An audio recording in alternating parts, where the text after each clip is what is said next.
So what's up mga ka-idol, no? Yan mga idol, so dahil init na mga ka-idol, dahil mga idol, magpatubog na tayo sa Klabaw mga idol, no? Dahil hihingal na sa mga idol ba? Si Miluya na sa mga ka-idol ba, no? So mga ka-idol, di na to sa pwedeng masyadong mainitan mga idol, no? Kasi buntis na to mga ka-idol. Yan mga ka-idol, no? So magpapaligo na tayo sa kanya mga idol dito sa ilog. Yan mga ka-idol, oh. Yan, buntis na to mga ka-idol, no? So dito mga ka-idol, samahan nyo ako paliguin natin si Meow Meow. Yan, shoutout na lang mga idol sa ating mga supporters dyan. Yan, thank you for watching sa inyong lahat mga ka-idol, no? Maraming salamat sa inyong suporta mga ka-idol. So ito yung ilog mga ka-idol. Yung pinost ko dati mga ka-idol, no? Yung grabe sobrang lakas ng baha, parang dagat.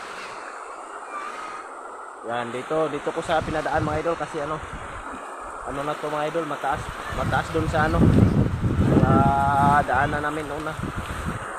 Dito ko na sa pinadaan kasi malaki na yung tiyan niya mga ka-idol, no? Yan. So maraming salamat sa inyong lahat mga ka-idol, mga solid supporters natin dito. Shoutout na lang sa inyong lahat. At ito pala yung mga ka-idol, oh. Ito pala yung bibi niya, oh. Yan mo yung bibi niya dati mga idol, oh. Malaki na mga ka-idol, oh. Malaki, sobrang laki na. Ayan mga ka-idol yung bibi niya. Tapos buntis naman siya ngayon mga ka-idol.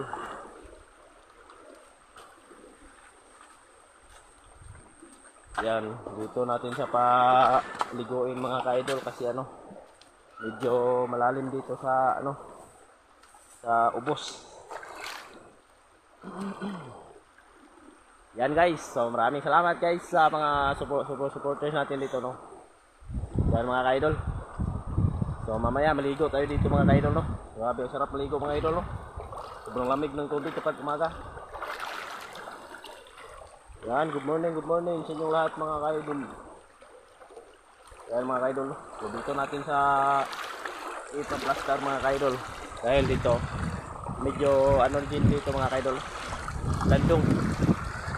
malandong din dito mga idol, no? Kapag tumakas siya, siyempre hindi siya mainitan. Yan, dahil may kahoy dito. Yan, ayan ang mga ka-idol, no? Lumiligo na si Meow Meow mga ka-idol. Yan. Grabe, sarap ng tubig mga ka-idol. Ang lamig ng tubig dito mga idol, no? Kapag umaga, lalo na kapag mga alas 3 pa ng umaga. Yan mga ka-idol. Yan, so maraming salamat sa inyong lahat mga ka-idol, no? So sa mga solid supporters natin dyan, so shoutout na lang sa inyong lahat mga ka-idol, no? Yan mga ka-idol, so hanggang dito lang tayo mga ka-idol. So abangan nyo mamaya mga idol, no? Mag-live tayo mga idol. So maraming salamat guys, bye bye.